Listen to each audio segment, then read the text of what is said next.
जय हिंद। आज हम लोग शुरू करने वाले हैं 15 सितंबर 2022 का करंट अफेयर। तो चलिए दोस्तों शुरू करते हैं। क्वेश्चन नंबर 1 को हम लोग देखेंगे कि विश्व स्तरीय शिक्षा प्रदान करने के लिए भारत का पहला वानिकी विश्वविद्यालय किस राज्य में स्थापित किया जाएगा। तो किया जाएगा कहाँ दोस्तों?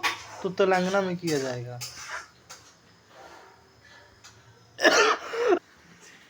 तो चलिए दोस्तों, तो थोड़ा हम लोग इम्पोर्टेंट पॉइंट्स को देखते हैं। यह विश्वविद्यालय किसानों को व्यापक प्रशिक्षण देकर एक्शन रिसर्च को बढ़ावा देगा और विभिन्न कृषि पारिस्थितिकी स्थितियों के लिए उपयुक्त कृषि वानिकी मॉडल विकसित करने के लिए भी काम करेगा, ताकि प्राकृतिक वनों पर दबाव कम हो सके। विश्व स्तर पर रूस और चीन में वन विश्वविद्यालय होने के बाद यह तीसरा वानिकी विश्वविद्यालय होगा। चलिए दोस्तों, क्वेश्चन नंबर 2 को हम लोग देखते हैं।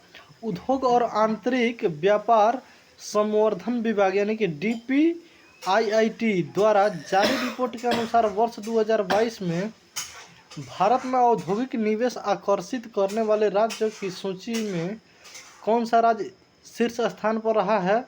तो रहा है कौन सा राज्य? तो आंध्र प्रदेश। DPIIT द्वारा रिपोर्ट के अनुसार भारत का वास्तविक औद्योगिक निवेश साल के पहले 7 महीने 1,71,02,285 करोड़ रहा। इसमें सबसे ज़्यादा पैसा 40,361 करोड़ रुपए आंध्र प्रदेश को मिला है। चलिए दोस्तों, तो क्वेश्चन नंबर 3 को हम लोग देखते हैं। भारत और किस देश की नौसेना के बीच JIMEX-22 नामक द्विपक्षीय समुद्री अभ्यास आयोजित हुआ है? तो हुआ है जापान। तो चलिए दोस्तों, इम्पोर्टेंट पॉइंट्स को हम लोग देखते हैं। JIMEX क्या है? यानी कि जापान इंडिया मैरीटाइम एक्सरसाइज। उद्देश्य, इस समुद्री अभ्यास का उद्देश्य दोनों देशों के समुद्री बलों के बीच मौजूद उच्च स्तर की अंतर क्षमता को मजबूत करना है, जिसके जरिए सामान्य समझ को विकसित की जा सके। इस अभ्यास में भारतीय नौसेना के जहाज़ों सह्याद्री, कदमत और कवरत्ती का नेतृत्व रियर एडमिरल संजय भाला, flag officer commanding eastern fleet कर रहे हैं। उसके बाद क्वेश्चन नंबर 4 को हम लोग देखते हैं दोस्तों। राष्ट्रीय हिंदी दिवस 2022 यानी कि नेशनल हिंदी डेज 2022 कब मनाया गया है? तो मनाया गया है 14 सितंबर को, यानी कि कल मनाया गया है। उसके बाद हम लोग इम्पोर्टेंट पॉइंट्स को देखते हैं। भारत की स्वतंत्रता के बाद संविधान सभा ने 14 सितंबर 1949 में हिंदी को भारत की आधिकारिक भाषा के रूप में स्वीकार किया था। भारत के पहले प्रधानमंत्री पंडित जवाहरलाल नेहरू ने इस दिन के महत्व देखते हुए 14 सितंबर 1953 को हर साल हिंदी दिवस के रूप में मनाने की घोषणा की थी। पहला हिंदी दिवस 14 सितंबर 1953 को मनाया गया था।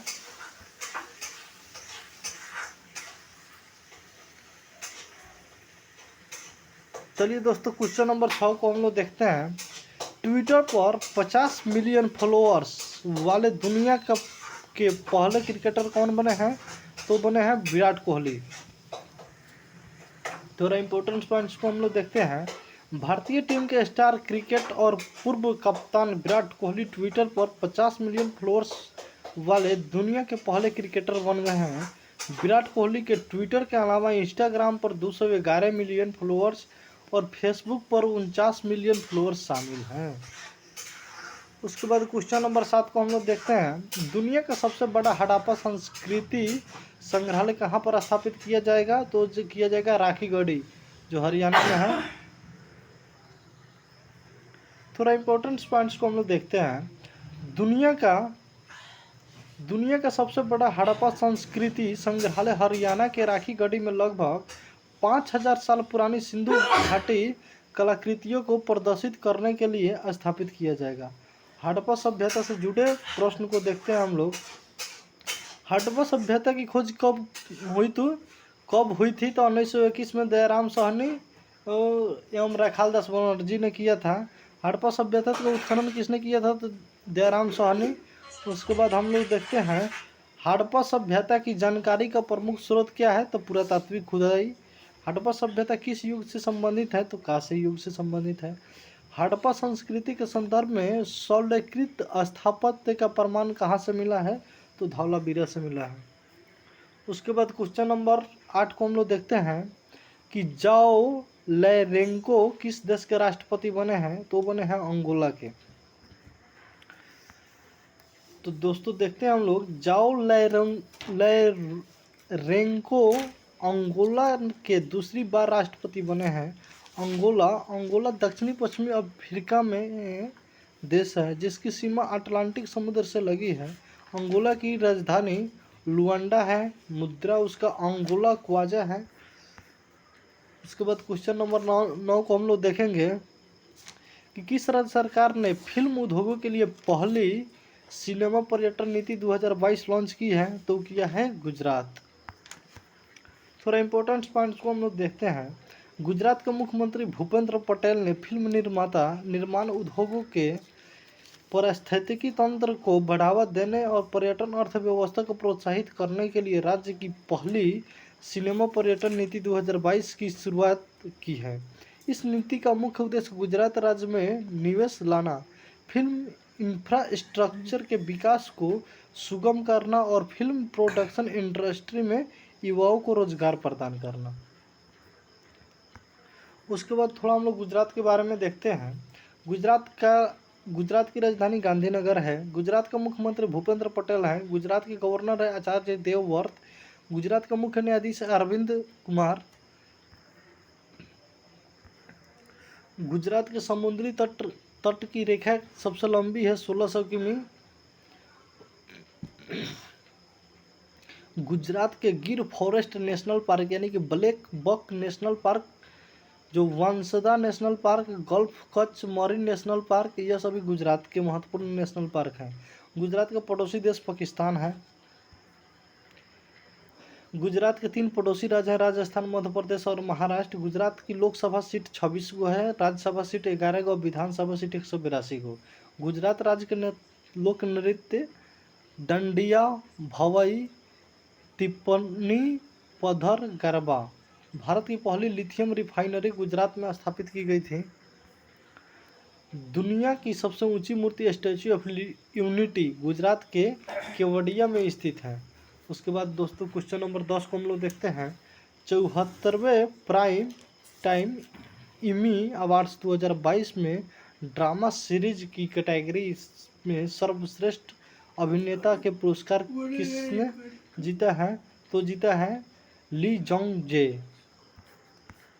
तो दोस्तों इंपॉर्टेंट पॉइंट्स को हम लोग देखते हैं। दक्षिण कोरिया के अभिनेता ली जोंग जे ने Korean drama series squid game के लिए सर्वश्रेष्ठ अभिनेता का पुरस्कार जीता है। 74वें प्राइम टाइम इमी अवार्ड्स 2022 का आयोजन लॉस एंजेलिस के माइक्रोसॉफ्ट थिएटर में किया गया है। जिस तरह फिल्मों के लिए ऑस्कर अवार्ड दिए जाते हैं, उसी तरह से टेलीविज़न इंडस्ट्री का प्रतिष्ठित अवार्ड है।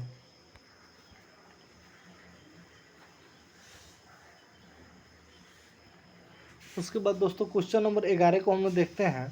भारत की समुद्र और विविध समुद्री विरासत को प्रदर्शित करने के लिए राष्ट्रीय समुद्री विरासत परिसर कहाँ बनाया जाएगा? तो बनाया जाएगा लोथल से, जो गुजरात में है।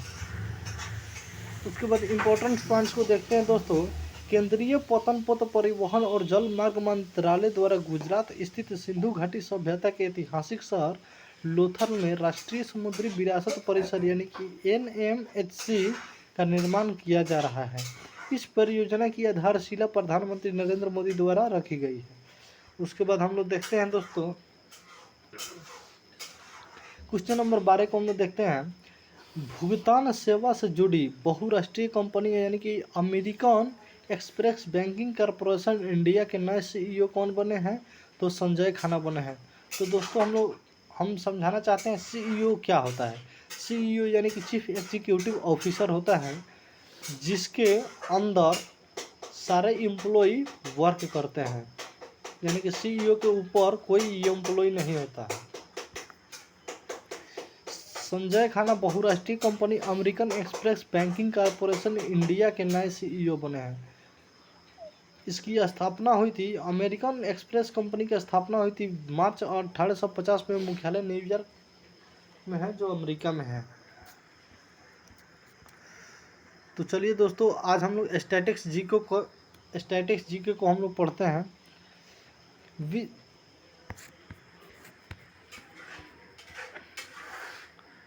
अबुल फजल द्वारा अकबर के शासन के इतिहास को लिखी गई तो जिल्दों का शीर्षक क्या था? अकबर नाम। कौन सी अक्षांश रेखा यूरोप से होकर गुजरती है? तो आर्कटिक वृत्त। जलियांवाला बाग नरसंहार किस वर्ष हुआ था? तो 1919 में हुआ था, 13 अप्रैल 1919, जो अमृतसर में हुआ था। उसके बाद क्वेश्चन नंबर 4 को हम लोग देखते हैं। किसे भारतीय प्रेस का मुक्तिदाता कहा जाता है? तो लॉर्ड मेटकाफ को कहा जाता है। सर थॉमस मुनरो किस भू राजस्व बंदोबस्त से संबंधित है? तो रैयतवाड़ी बंदोबस्त से। उसके बाद क्वेश्चन नंबर 6 को हम लोग देखते हैं दोस्तों। एक देशांतर से दूसरे देशांतर के बीच कितना समय अंतराल होता है? तो 4 मिनट होता है। विश्व को कितने समय जोन में विभाजित किया गया है? तो 24। संयुक्त राष्ट्र पर्यावरण कार्यक्रम यानी कि UNEP का मुख्यालय कहाँ पर स्थित है? तो नैरोबी केन्या में स्थित है। उसके बाद क्वेश्चन नंबर 9 को हम लोग देखते हैं। दल बदल से संबंधित कानून का उल्लेख किस अनुसूची में है? तो 10वीं अनुसूची या संविधान के 52वें संशोधन 1985 के द्वारा जोड़ी गई थी। उसके बाद क्वेश्चन नंबर 10 को हम लोग देखते हैं दोस्तों। सर्वाधिक ओजोन क्षयकारी गैस कौन सी है? तो है क्लोरोफ्लोरोकार्बन। तो चलिए दोस्तों, वीडियो को हम अंत करते हैं, फिर मिलते हैं कल एक नए वीडियो के साथ। तब तक के लिए जय हिंद।